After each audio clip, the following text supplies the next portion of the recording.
முன்னாள் ஜனாதிபதிகளுக்கு அரச இல்லங்களை வழங்கப் போவதில்லை என்று குறிப்பிட்டோம். எனக்கு வீடு வேண்டாம் என்பதற்கான கடிதத்தை பதவியில் இருக்கும்போதே வழங்குவேன். முன்னாள் ஜனாதிபதி மஹிந்த ராஜபக்ஷ வசிக்கும் பௌத்தாலோக மாவட்டத்தில் உள்ள அரச இல்லத்தை அரசுடைமையாக்குவோம். அவருக்கு மாதம் 30,000 ரூபாய் மாத்திரமே வழங்கப்படும். வேண்டுமாயின் மாத வாடகை செலுத்தி அவர் அங்கு வசிக்கலாம் என ஜனாதிபதி அனுரகுமார திசாநாயக்க தெரிவித்தார். களுத்துறை பகுதியில் நேற்று நடைபெற்ற தேசிய மக்கள் சக்தியின் கூட்டத்தில் உரையாற்றும் போதே அவர் இதனை தெரிவித்தார். මෙලගදී මහින්ද රාජපක්ෂ මහත්මයා ඉන්න ගෙදර රජයේ තක්සේරු දෙපාර්තමේන්තුව යවලා තක්සේරු කරා. කීයක් වටිනවද? තාම ඉඩම තක්සේරු කරගන්න බැරුණා, ගේ විතරක් තක්සේරු කරා. ගේ තක්සේරු අනුව මාසික කුලිය ලක්ෂ 46යි. තාම ඉඩම කරේ නෑ හොඳේ බෞද්ධ ලෝක මාවතී. ඒ කියන්නේ ලක්ෂ 46යි ගේ තක්සේරු. පනතේ තියෙනවා එක්ක හිටපු ජනාධිපතිතුමාට ගෙයක් හිමි නැත්තම් පඩියෙන් 3න් එකක් හිමි. අපි ගේ ගන්නවා පඩියෙන් 3න් එකක් දෙනවා 30,000. එහෙම නැත්තම් ඉතුරු සල්ලි ටික දීලා ඒ ගේ ඉන්න පුළුවන්. මාසෙ කුලිය දුන්න නැත්තම් එළියට. கடந்த காலங்களில் அரசாங்கம் அமைக்கப்பட்டுள்ளது, வீழ்த்தப்பட்டுள்ளது. அரசாங்கத்தை அமைப்பதற்கு பல சூழ்ச்சிகள் இடம்பெற்றுள்ளன. உயிர்த்த ஞாயிறு குண்டு தாக்குதல்கள் போன்ற சூழ்ச்சிகள். அச்சமடைய வேண்டாம். முறையான விசாரணைகள் முன்னெடுக்கப்பட்டுள்ளன. மக்களின் எதிர்பார்ப்பை நிறைவேற்ற வேண்டிய அளப்பரிய பொறுப்பு எமக்கு உண்டு. இந்த 2 மாதங்களில் பல தீர்மானங்களை எடுத்துள்ளோம். பொருளாதாரத்தை ஸ்திரப்படுத்தியுள்ளோம். சர்வதேச உறவுகளை பலப்படுத்தியுள்ளோம். அரச நிர்வாக கட்டமைப்பை மாற்றியமைத்துள்ளோம். ஆகவே 2 மாதங்களில் சிறந்த மாற்றத்துக்கான ஆரம்ப கட்ட நடவடிக்கைகளை முன்னெடுத்துள்ளோம். பாராளுமன்ற உறுப்பினர்களுக்கு சிறப்புரிமை மற்றும் சலுகைகளை வழங்கி நாட்டை முன்னேற்ற முடியாது. பொறுப்புகளை மாத்திரமே சலுகைகளற்ற வகையில் பகிர்ந்தளித்தேன். எவரையும் திருப்திப்படுத்துவதற்காக அமைச்சுக்களை வழங்கவில்லை. குடும்ப உறுப்பினர்களை உள்ளடக்கிய வகையில் கடந்த காலங்களில் அமைச்சரவை அமைச்சுக்கள் பகிரப்பட்டன.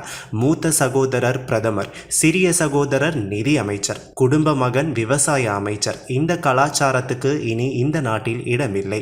ஜனாதிபதிக்கு நெருக்கமானவர்களுக்கும் அமைச்சு பதவிகள் வழங்கப்பட்டன.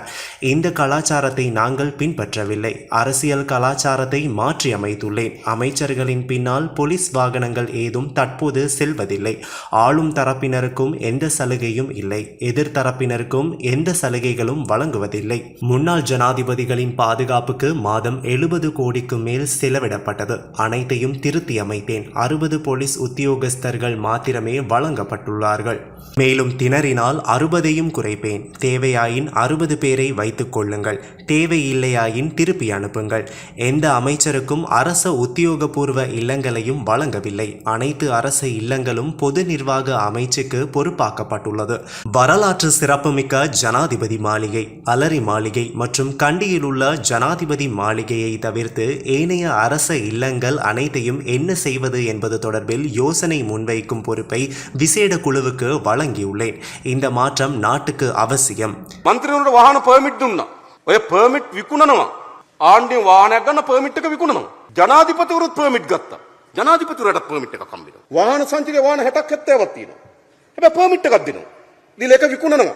ජාතික ජන බලවේගයේ ආණ්ඩුව මන්ත්‍රීවරුන්ට පර්මිට් දෙන්නේ නැහැ. මොකද කරලා තියෙන්නේ? මාස 2යි අපේ රටේ දේශපාලනේ අලුත් පරිවර්තනයක් ලක් කරන්න ජාතික ජන බලවේගයේ ආණ්ඩුව වැඩ කරනවා. ඒ තමුන්නාන්සලා දීපු ශක්තිය ඕගලගේ උවමනාව. ඒක නෙවෙයි ඕනකම. ඒක ඕනකම. අපි ඒක කරලා තියෙනවා. ඊළඟ අපිට ආණ්ඩුවක් ලැබෙන්නේ ශක්තිමත් ආර්ථිකයක් තියෙන ආණ්ඩුවක් නෙවෙයි. අපි දැනගෙන ගන්නේ. முன்னாள் ஜனாதிபதிகளுக்கு அரச இல்லங்களை வழங்கப் போவதில்லை என்று குறிப்பிட்டோம். எனக்கு வீடு வேண்டாம் என்பதற்கான கடிதத்தை பதவியில் இருக்கும்போதே வழங்குவேன். முன்னாள் ஜனாதிபதி மஹிந்த ராஜபக்ஷ வசிக்கும் வீட்டை அரச மதிப்பீட்டு திணைக்கள அதிகாரிகளை அனுப்பி வைத்து மதிப்பீடு செய்தேன்.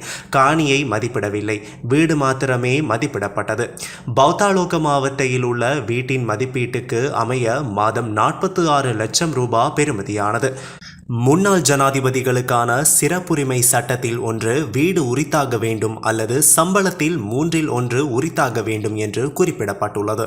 நாங்கள் வீட்டை பொறுப்பேற்போம், சம்பளத்தில் 1/3 பங்கான 30,000 வழங்குவோம், இல்லாவிடின் மிகுதி கட்டணத்தை வழங்கி மாத வாடகை அடிப்படையில் அரச இல்லத்தில் இருக்க முடியும்.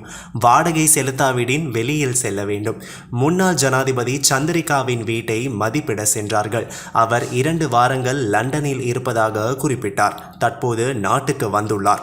ஆகவே தற்போது அரச மதிப்பீட்டு திணைக்களத்தை அனுப்பி வைப்பேன் என அவர் தெரிவித்தார். චන්ද්‍රිකා ඉන්න ගේ තක්සේරු කරන්න ගියා. එතුම කියා සති දෙකක් ලන්ඩන් සති දෙකෙන් පස්සේ එන්න කිව්වා. දැන් ඇවිල්ලා ඉන්නේ දැන් යවනවා. ජනතාව දැනගන්න ඕන මේගොල්ලෝ කොහොමද මේ වගේ නේද මහජනයාට අයිති දීපල කොච්චර මේගොල්ලෝ භුක්ති විඳිනවද. ඒ විතරක් නෙවෙයි. අනිත් පැත්තෙන් ගත්තොත් අපි අමාත්‍යංශ වලට ගිහපුවම අපිට වාහන තියෙනවා. ඇමතිවරයෙකුට සාමාන්‍ය වාහනයක්. මොකද ඇමතිවරයා පුද්ගලික වැඩ නෙවෙයි වැඩිපුර කරන්නේ ආණ්ඩුවේ වැඩ.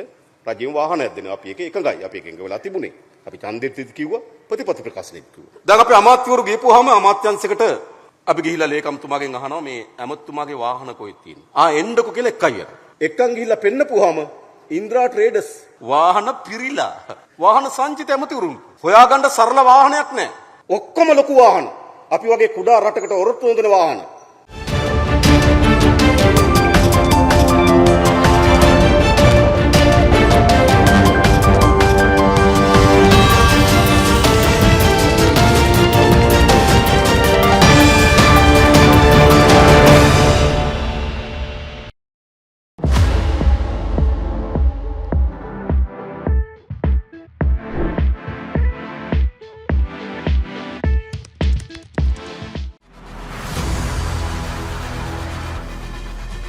இலங்கையின் முதல் நிலை முதற்தர செய்தி வழங்குனர் வீரகேசரியின் குறும் தகவல் செய்திகளை உடனுக்குடன் தமிழில் பெற்றுக்கொள்ள டயலாக் வலையமைப்பிலிருந்து REG இடைவெளி வீக்கி என்று பதிவிட்டு 87 960 என்ற எண்ணுக்கு குறுஞ்செய்தி ஒன்றை அனுப்புங்கள்.